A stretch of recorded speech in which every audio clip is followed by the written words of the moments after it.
El libro de Hechos, capítulo 2, versículo 22.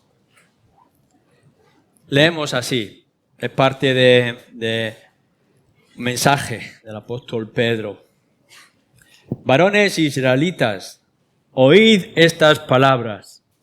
Jesús Nazareno, varón probado por Dios entre vosotros con las maravillas, prodigios y señales que Dios hizo entre vosotros por medio de él, como vosotros mismos sabéis, a este, entregado por el determinado consejo y anticipado conocimiento de Dios, prendisteis y matasteis con manos de inicuos, crucificándole, al cual Dios levantó suelto los dolores de la muerte, por cuanto era imposible que fuese retenido por ella. Porque David dice de él: veía al Señor siempre delante de mí, porque está a mi diestra, no seré conmovido. Por lo cual mi corazón se alegró y se gozó mi lengua, y aun mi carne descansa en esperanza, porque no dejarás mi alma en el Hades, ni permitirás que tu santo vea corrupción. Me hiciste conocer los caminos de la vida, me llenaste de gozo con tu presencia. Varones hermanos, se os puede decir libremente del patriarca David, que murió y fue sepultado, y su sepulcro está con nosotros hasta el día de hoy. Pero siendo profeta y sabiendo que con juramento Dios le había jurado que su descendencia en cuanto a la carne levantaría al Cristo para que se sentase en su trono, viéndolo antes, habló de la resurrección de Cristo, que su alma no fue dejada en el Hades, ni su carne vio corrupción. A este Jesús resucitó Dios, de lo cual todos nosotros somos testigos. Así que, exaltado por la diestra de Dios y habiendo recibido del Padre la promesa del Espíritu Santo, ha derramado esto que vosotros veis y oís. Porque David no subió a los cielos, pero él mismo dice: dijo el Señor a mi Señor, siéntate a mi diestra, hasta que ponga a tus enemigos por estrado de tus pies.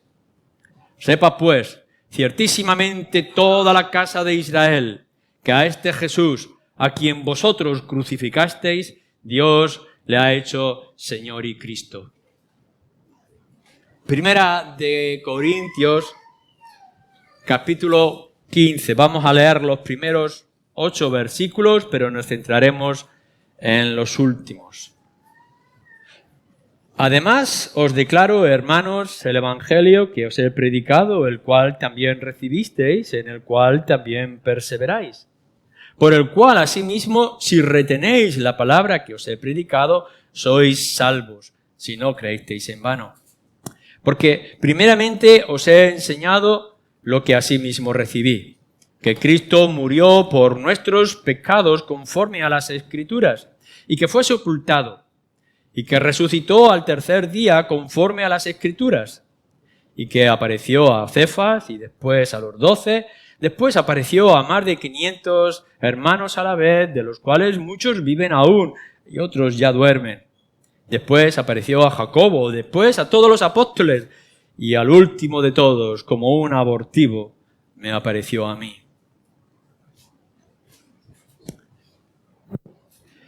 Lo que tenemos aquí, yo quiero que centremos en estos versículos, el versículo 3, es un resumen del Evangelio en su concepto histórico. Tenemos por una parte lo que son los hechos, y después tenemos por otra parte cómo interpretamos estos hechos. Por una parte tenemos lo que ocurrió y que sabemos que ocurrió, para lo cual hay evidencias. Y por otro lado tenemos en ese evangelio las implicaciones de esos hechos para nosotros. Y claro, nosotros podemos ampliarlo todo lo que queramos. Incluso podríamos hacer mensajes con estas ideas y desarrollarlo de muchas formas, pero en la Escritura, como también en la vida, tendemos también a resumirlo en ideas concretas. Es como mandar tweets, es como mandar un mensaje, no es algo que se haya inventado ahora, eso estaba también en la antigüedad. Así que, de alguna manera, lo que se busca es que con unas palabras claves podamos entender todo el significado de ese mensaje y de esas implicaciones. Los que habéis estado en la universidad o en el colegio, institutos, estudiando, y el profesor se dedicaba a hablar y hablar y hablar, la idea para retener toda la enseñanza es poder resumirlo. Y cuanto más lo pudiera resumir sin perder el sentido, más fácil luego sería recordar y desarrollarlo. Eso se ha hecho a lo largo de la historia. Por eso es que desde incluso el tercer siglo ya tenemos confesiones. La Iglesia se reunía y en una confesión en líneas, ellos resumían todo el concepto aplicado a unas circunstancias concretas. Creo en Dios, Señor, creo en el Hijo Jesucristo, creo en el Espíritu Santo, la Iglesia universal, etc. Esas confesiones, esos credos se han ido desarrollando o incluso se han establecido por circunstancias concretas cuando había algún tipo de problema en un concilio, etc. Se han hecho los catecismos, incluso hay himnos que lo que intentan ese himno es decir lo que uno cree o lo que significa nuestra fe. Y seguramente todos vosotros podréis recordar con pequeño esfuerzo pues muchas de esas ideas. Nosotros mismos, por ejemplo, en nuestros estatutos, en nuestro reglamento de iglesia tenemos nuestra propia confesión. Por una parte una confesión reducida y por otra la que implica algo más extenso, esa confesión de fe de Londres que decimos de 1689, en la cual nos basamos para desarrollar otras muchas cosas en nuestra iglesia. En la Biblia también lo encontramos. Si miráis, por ejemplo, en la carta de Pablo a los filipenses o en primera de Timoteo, encontramos lo que parece ser por el lenguaje un resumen de ideas, de doctrinas, incluso con ritmo. Como si en aquel momento que se estaban diciendo tuviera música, porque vosotros sabéis que es mucho más fácil recordar cosas con música que simplemente leyéndolas. Por eso tenemos los himnarios y tenemos los himnos y preferimos los himnos a coritos que puedan expresar muy poco. En la Biblia también lo tenemos, por ejemplo. Todos vosotros sabéis, o la gran mayoría sabe, el resumen de la ley, ¿no? Que nos viene de Deuteronomio y que también lo trae nuestro Señor Jesucristo cuando está hablando con aquel joven. Resumen de la ley, ¿cuál es el mandamiento más importante? Amarás a Dios con todo tu corazón, alma, mente, fuerza, voluntad, etc. Y el segundo es semejante, amarás al prójimo como a ti mismo. Bueno, es una expresión de algo más grande, que por ejemplo es el decálogo. Entonces vosotros vais al 10 mandamientos y encontráis esos 10 mandatos que tienen que ver con respecto a la relación con Dios y respecto a nuestros semejantes. Pero aún incluso esos 10 mandamientos es simplemente la expresión de algo más grande que lo encontráis en todo el Pentateuco y las leyes para el pueblo de Israel, la antigüedad, etc.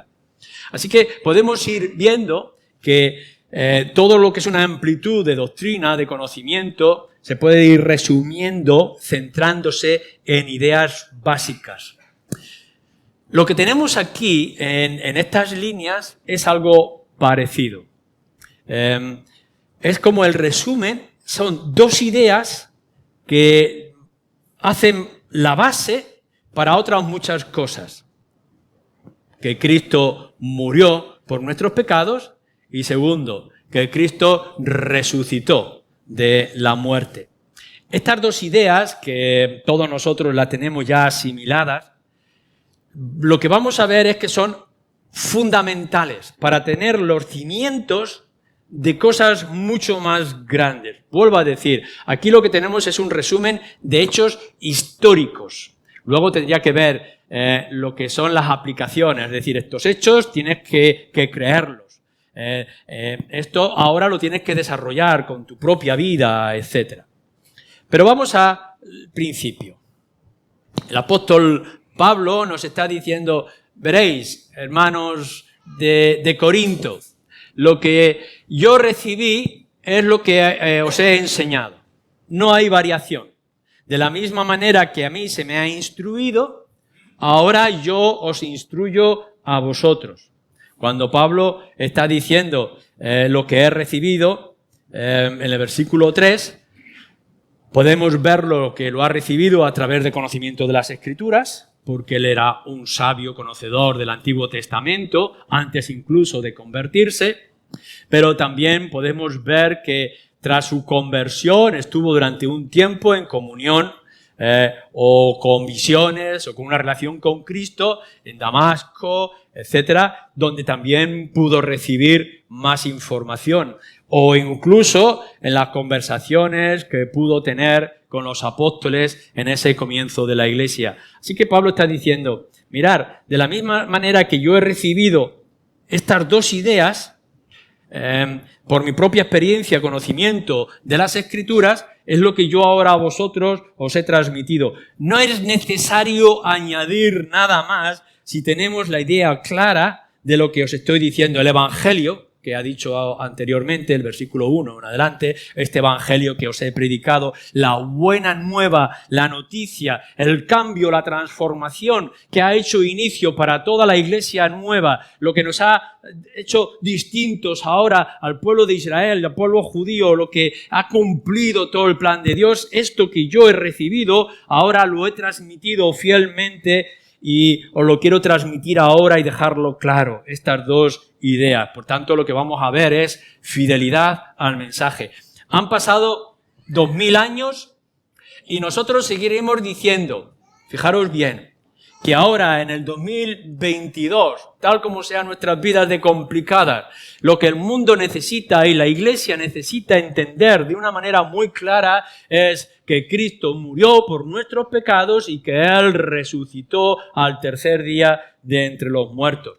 Que sí, que hay otras muchas cosas importantes desarrollándose de estas ideas, que hay cosas fundamentales para nuestras vidas personales que descubrimos con las Escrituras, que damos gracias a Dios por este maravilloso libro que podemos investigar, que vamos a pasar toda nuestra vida leyendo este libro y aún así descubriremos muchas más cosas y enseñanzas. Sí. Pero todo esto va a estar basado en dos ideas básicas que cambian, que hacen la buena noticia para el mundo, que transforman el mundo alrededor. El mensaje que dio poder y valor a los creyentes, como hemos podido ver en el libro de Hechos. Cuando el apóstol Pedro se levanta y trae este mensaje del capítulo 2, podéis ver que se está basando en estas dos verdades. Que Cristo fue muerto y que Cristo resucitó.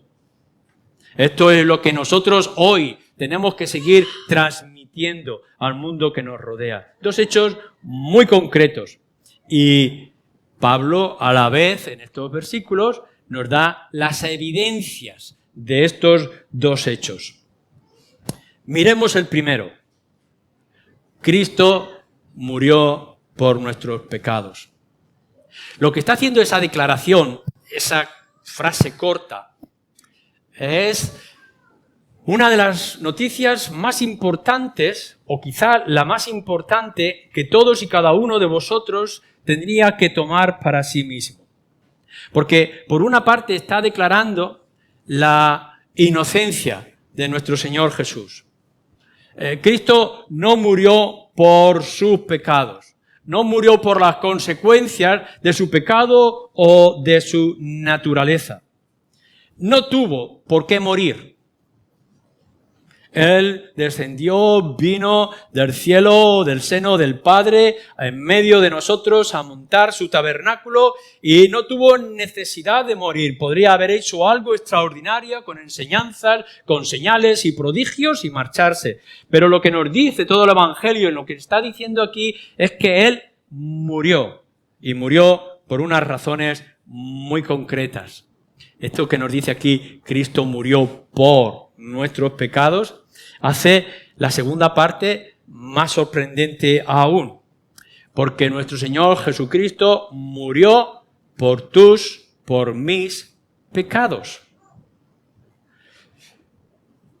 Toda la Escritura nos habla del mensaje de la muerte de Cristo como una sustitución. Y este por lo está diciendo. Cristo ha tomado el lugar que le correspondía a otros. Y de esa manera sustitutoria, nos dice, ha aplacado la ira de Dios. Por eso en otros lugares se habla de propiciación. En otros sitios se nos dice que Él es nuestro abogado que intercede por nosotros en nuestra defensa. Ha satisfecho todas las demandas judiciales que Dios podría tener con los pecadores. Ha hecho de mediador para que esa ira de Dios, ese enfado de Dios por causa de nuestros pecados pudiera arreglarse. Ha traído un nuevo pacto que recordamos constantemente cuando tenemos el pan y el vino. Es lo que nos habla la Escritura de la salvación de nuestro Señor Jesucristo como nuestro Salvador. Cristo murió en lugar, en sustitución de otros y no de su muerte propia.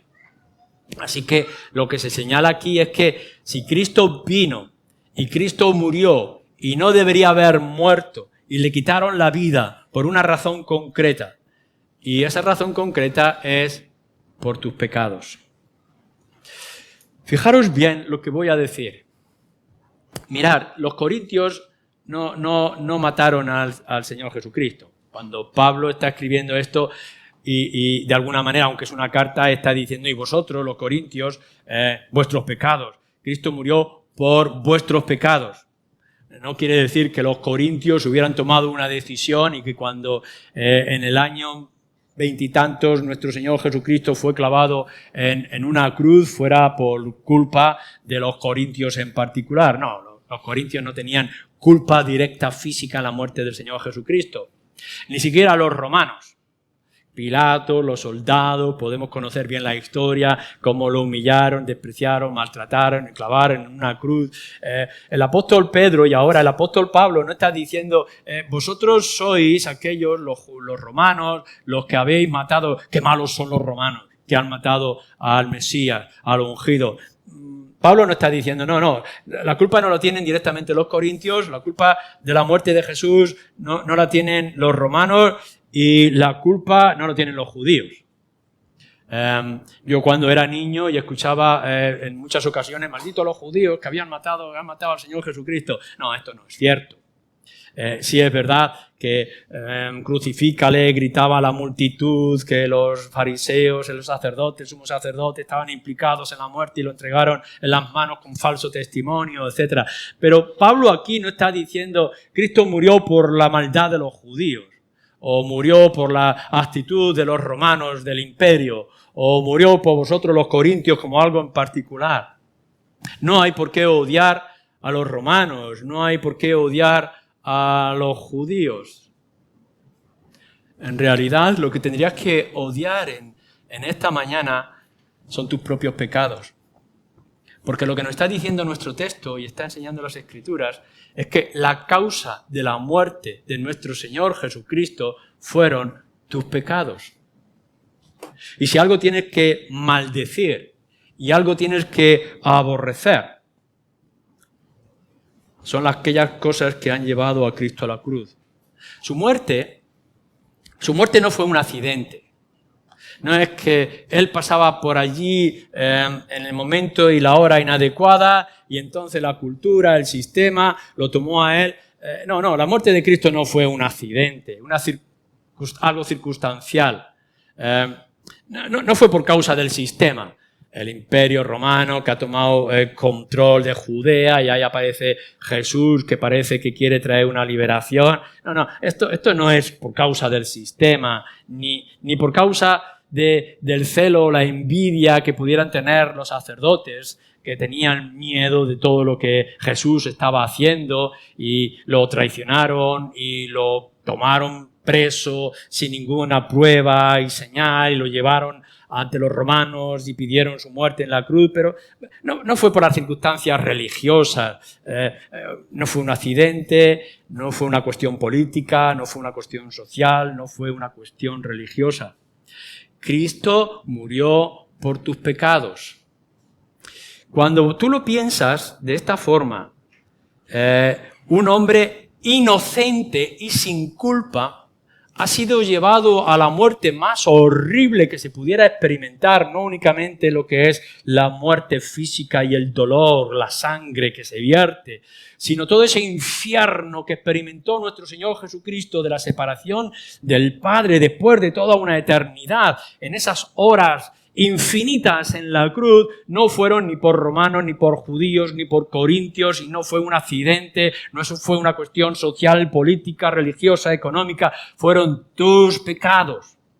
Y por tanto, cuando nuestro Señor Jesucristo tomó la decisión de venir de una manera voluntaria, no simplemente a hacer milagros y prodigios o señales o traer enseñanzas maravillosas y poderosas, sino que Él vino con una razón concreta, a pagar por todo lo malo que tú has hecho y que me temo que todavía sigues haciendo.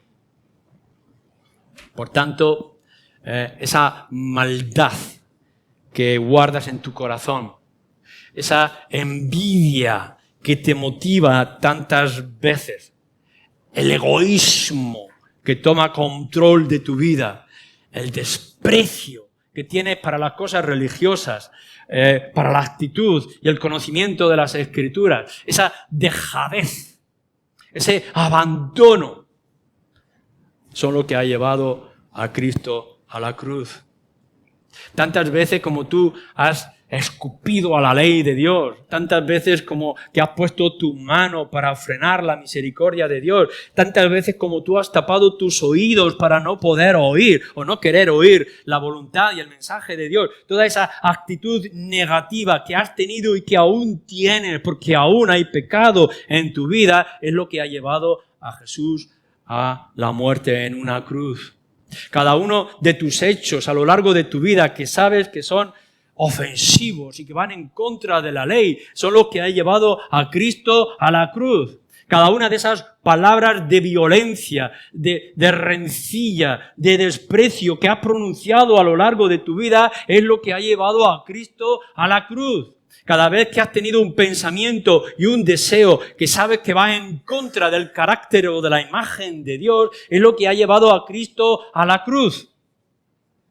Eso es lo que tú tienes que mirar y eso es lo que tienes que señalar. Y nosotros decimos, pobre de nuestro Señor Jesucristo que sufrió tanto, le golpearon la corona de espinas, el desprecio, escupirle, insultarle a lo largo del camino mientras llevaba la cruz, derramar su sangre en aquella muerte tan horrible. Sí, todo eso que tú estás viendo es una decisión que Cristo ha tomado voluntariamente. ¿Sabes por qué? Por todos y cada uno de tus sucios y asquerosos pecados. Esto es lo que ha llevado a Cristo a la cruz. Y por tanto no es que tú tengas que despreciar sistemas, organizaciones o grupos o personas. Tendrías que estar despreciando con una fuerza tremenda cada uno de esos pecados que han llevado a Cristo a la cruz. Pero este es el poder del Evangelio. Esto es lo extraordinario que nosotros escuchamos. Que Cristo Jesús vino al mundo a morir por pecados de muchos, como hemos leído también en el sermón de Pedro. Pero hay un segundo hecho que tiene que estar unido y entrelazado y que no podemos separar. Vale, nosotros sabemos y lo podemos ver en los evangelios y tenemos la evidencia para ello de que Cristo vino y murió en la cruz y puedo sentir que esto fue por mi causa. Pero viene la segunda parte. Nos dice que de la misma manera que Cristo murió, Cristo resucitó de entre los muertos. Así es como se presenta el apóstol Pedro en ese mensaje tan representativo. Vosotros matasteis al autor de la vida. Vosotros le llevasteis a la cruz. Sí que era un plan eterno de parte de Dios, pero vosotros lo llevasteis a la cruz, muriendo por los pecados de muchos. Pero ¿sabéis qué? Dice Pedro a la multitud. Dios le resucitó de entre los muertos. Esto es lo que hace perfecto y valioso la obra de nuestro Señor Jesucristo. Por una parte nos está diciendo, lo podemos ver humillado, podemos sentir El sentimiento de los discípulos cuando ven a Cristo crucificado en la cruz y casi pierden toda esperanza. ¿Y ahora qué va a ser de nosotros? Nuestro líder, aquel que seguíamos, nuestro maestro, el que teníamos la esperanza para Israel, está ahí, desnudo, clavado en una cruz. Sí, por nuestros pecados, para nuestra salvación, pero está ahí, en una cruz.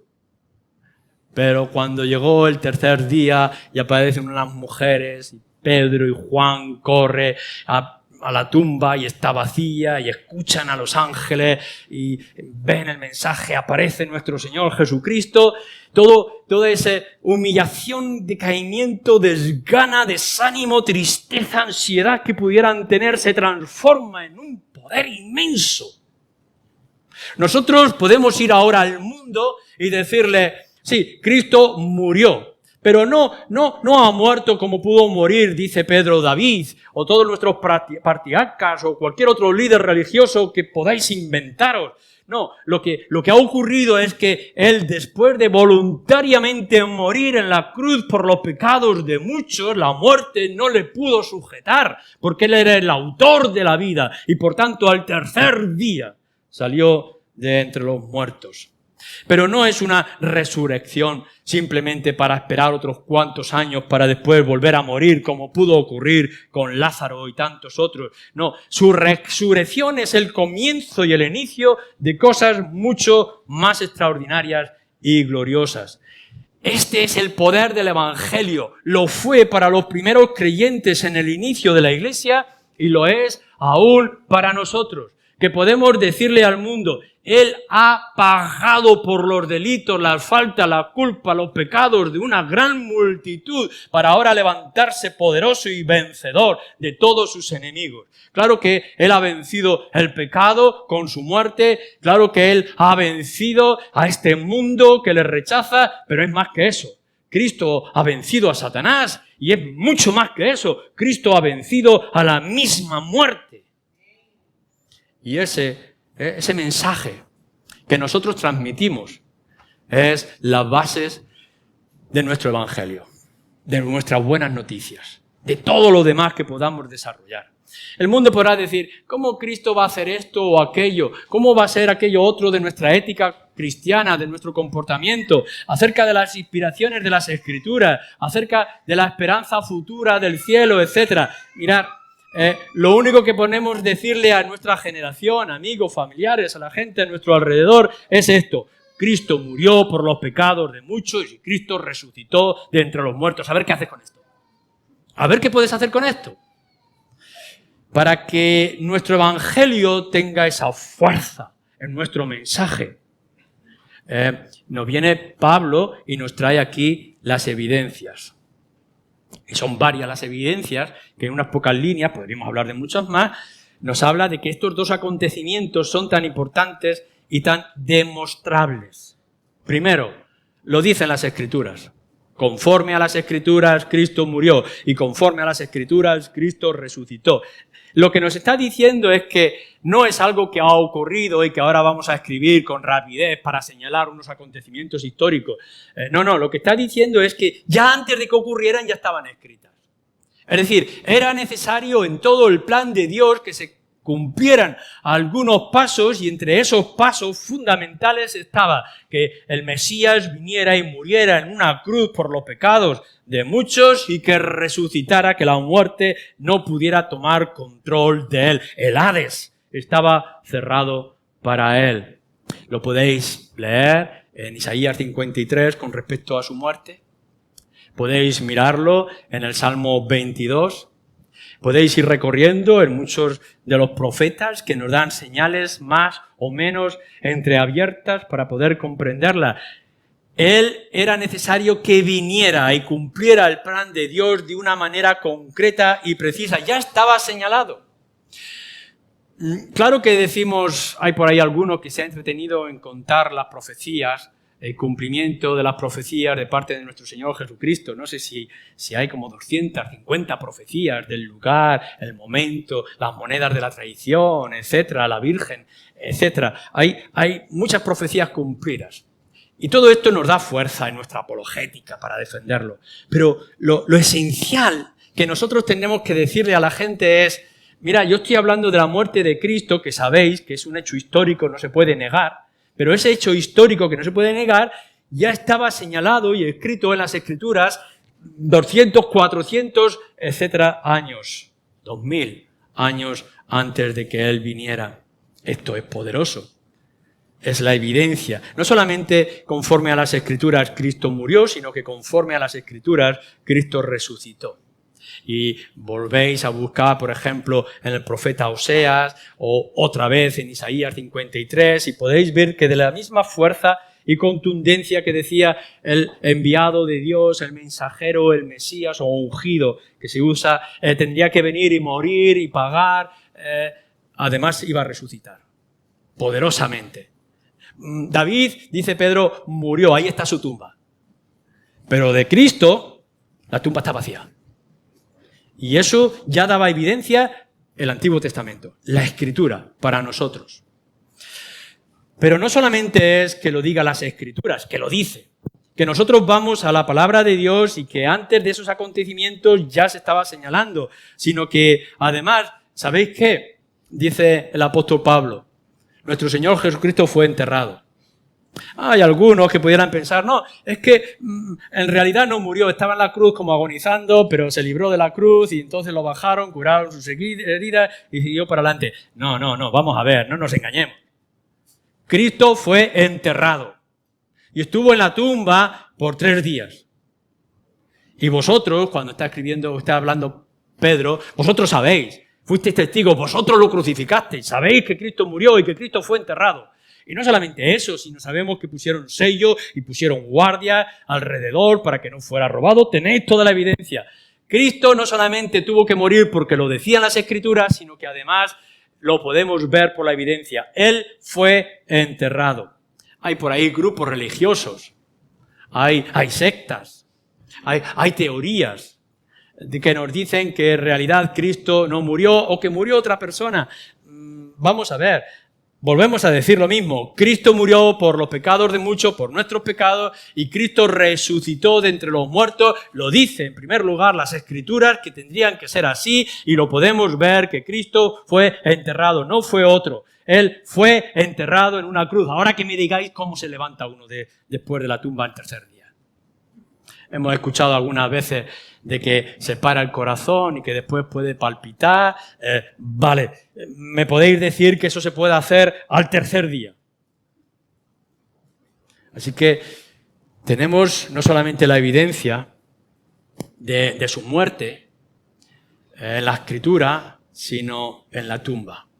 Pero nos da otra tercera evidencia. Cristo se apareció a muchos. Empezó con un orden. Empezó el liderazgo de los discípulos, empezó con unas mujeres, luego el grupo reunido de los 11, Judas ya no estaba, aquí nos dice los 12. Hay evidencias. La gente, incluso dice, se apareció a 500 personas a la vez, de los cuales muchos todavía viven. Si tenéis tiempo, le dice a los corintios, ir por allí, por Jerusalén y preguntar. Y podréis ver que muchos estaban allí y que pudieron verlo. Lo que nos está trayendo esta evidencia es que no fue una visión. Bueno, te puedes imaginar de manera espiritual el Espíritu de Cristo que aparece como un sueño, una visión. No. Estaba allí, lo tocábamos. Tomás metió sus dedos en las llagas. Y estuvo sentado allí con nosotros, que nos preparó una comida y estuvo comiendo pescado. Y estábamos sentados en la sala pequeñita y él entró aún sin tener que abrir la puerta. Lo pudimos ver, lo pudimos oír, lo pudimos tocar. Cristo estaba presente delante de nosotros. Hay una evidencia clara. Y si no nos crees a nosotros, los discípulos, ahí hay 500 personas que estaban de testigos cuando fue arrebatado o tomado para subir a los cielos. No podemos negar estas evidencias. Así que nosotros vamos al mundo, a la gente que está a nuestro alrededor, y le decimos, estos son los dos hechos, los dos acontecimientos que han cambiado el mundo. Que Cristo vino a morir por pecadores y que la muerte no le pudo sujetar. Estas son las dos fuerzas del Evangelio, de nuestro mensaje. Pero para que no tengáis dudas, que sepáis que esto ya estaba anunciado en las Escrituras, que Cristo estuvo en una tumba por tercer día y que muchos testigos lo pudieron ver.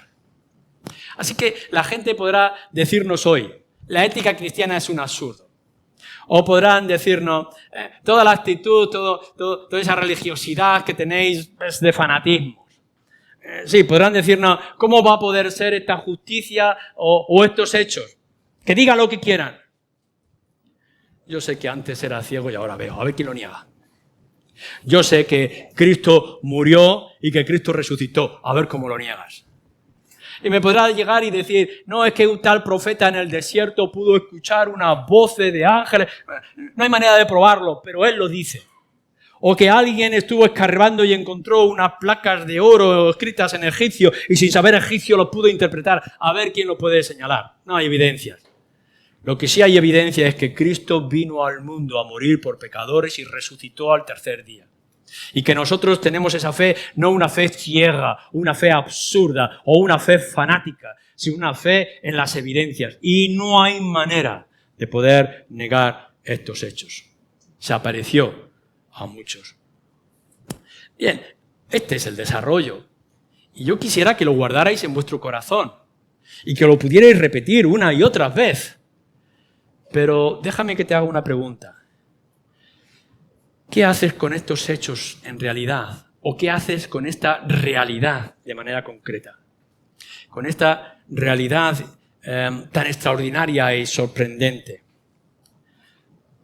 Simplemente es un dato más. Hubo un tal César Augusto. Hubo un tal Viriato en España. O podemos hablar de un tal Napoleón que hizo tantas cosas. Y nosotros podemos llegar y decir, bueno, pero no cambia mi vida no va a cambiar porque hubo un tal Augusto César romano, o porque hubo un tal Viriato que luchó no sé qué, o un tal Napoleón que casi conquista Europa o el mundo. A mí estos hechos realmente me afectan poco. Que hay acontecimientos ahora que si han subido a la luna o no han subido a la luna, dicen algunos, o que han ido y han dado la vuelta al mundo, que han descubierto nuevas cosas, en fin. Mi vida sigue siendo la misma, sigo haciendo mis mismas tareas. No. Incluso, fijaros bien, se ha descubierto la vacuna del COVID y en realidad, para bien o para mal, nuestra vida no ha cambiado, porque seguimos con nuestras propias vidas y achaques, problemas, conflictos, etc. No hay mucha novedad en nuestras vidas. Son hechos históricos, son hechos demostrables, pero los he aprendido en el colegio, los he leído en libros, pero no cambia mi vida. Pero ¿qué hacemos nosotros con estos dos hechos? Cuando se confirma con estas evidencias poderosas, algo tan extraordinario, que Cristo Jesús murió por tus pecados y que resucitó de entre los muertos. ¿Lo vas a guardar en tu enciclopedia? ¿Lo vas a meter en un cajón de tu vida? ¿Lo vas a ignorar simplemente para recordar como en una fotografía cosas del pasado? ¿O vas a coger estos dos hechos que son tan extraordinarios y tan trascendentales para nuestra propia vida? Primero, lo que tienes que hacer, y lo hemos dicho anteriormente, es odiar, aborrecer tus pecados, que fueron la causa de la muerte de nuestro Señor Jesucristo. Tus mentiras, tu pereza, tu actitud para contigo, para con otros y sobre todo para con Dios, tienen que ser aborrecidos, rechazados, escupidos de tu vida.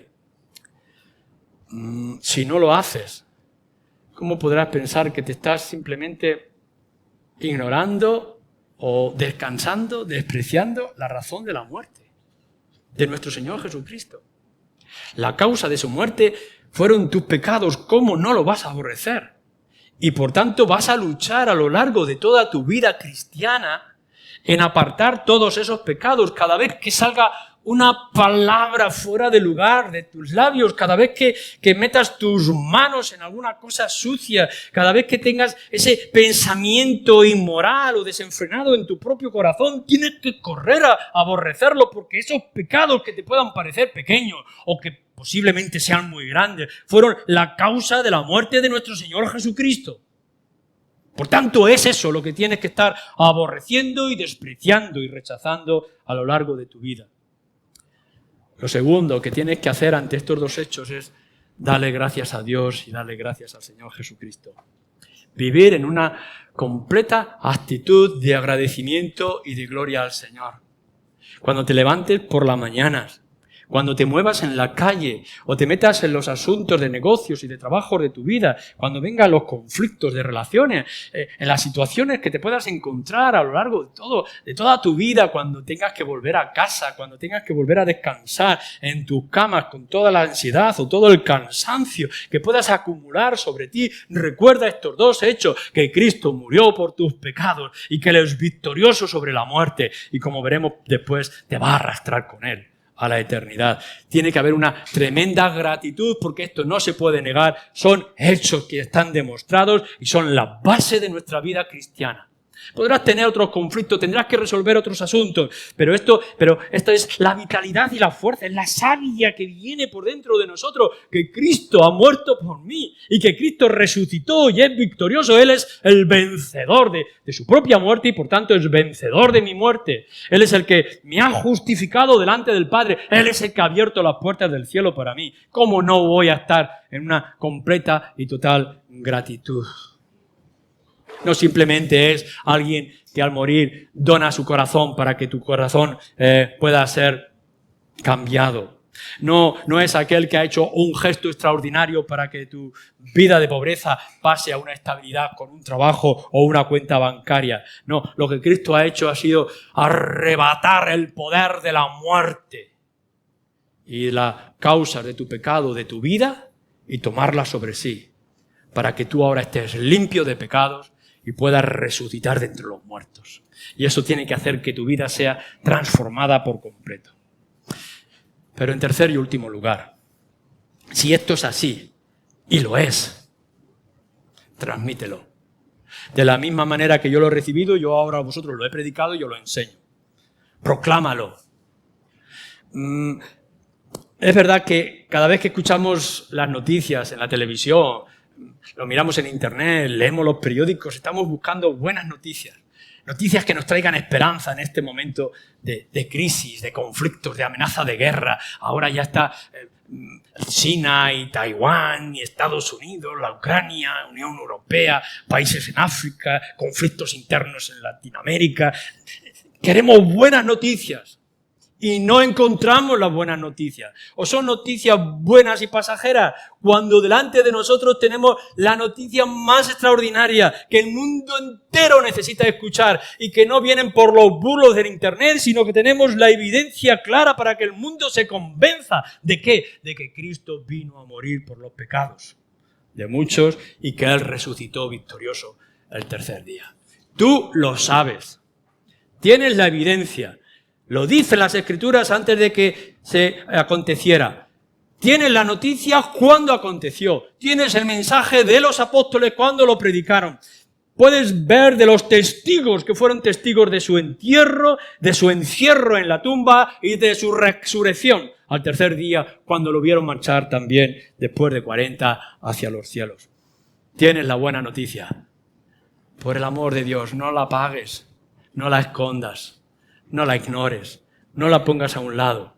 No necesitas saber todo la confesión de fe bautista, no necesitas toda una confesión larga, no necesitas muchas cosas. Simplemente acércate a tus amigos, a tus conocidos, a la gente de la calle con la que te cruces en la más mínima oportunidad y diles que Cristo vino a morir por los pecados y que resucitó al tercer día. Entonces, como podemos ver en el sermón de Pedro, aquella multitud de judíos, cuando vieron aquel mensaje, aquellas evidencias que no se podían negar, es verdad, Cristo vino, Cristo murió, como decía, por los pecados de muchos, como señalan las Escrituras, y que tercer día resucitó porque lo vimos encerrado en una tumba y pusimos la piedra delante. Y entonces la multitud dice, varones hermanos, ¿y ahora qué haremos? ¿Qué vamos a hacer ahora? Esto es obra del Espíritu. El Espíritu obrará. Y aquella multitud, ante las palabras del apóstol Pedro, arrepentiros, y podréis ver cómo el Espíritu viene en poder sobre vosotros. Vosotros no tenéis que convencer a nadie de nada con respecto a creer o andar o cambiar su vida o dejar esa inmoralidad que viene. No, simplemente diles estos hechos. Cristo ha venido a morir por los pecados. No le quitaron la vida involuntariamente. Él la ofreció a morir por los pecados de muchos y resucitó de entre los muertos. A ver qué hace con esto. Y que la gente entonces diga, si esto es verdad y no hay manera de negarlo, contradecirlo, ¿ahora qué haremos?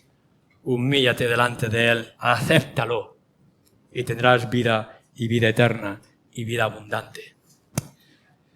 Aborrece tus pecados, avergüénzate por todos los pecados que han llevado a Cristo a la cruz. Vive para la gloria y engrandecimiento de nuestro Señor Jesucristo y abre la puerta de tus labios y de tu corazón al mundo que te rodea para que ellos sepan, conozcan estas buenas noticias que es nuestro Evangelio. Amén.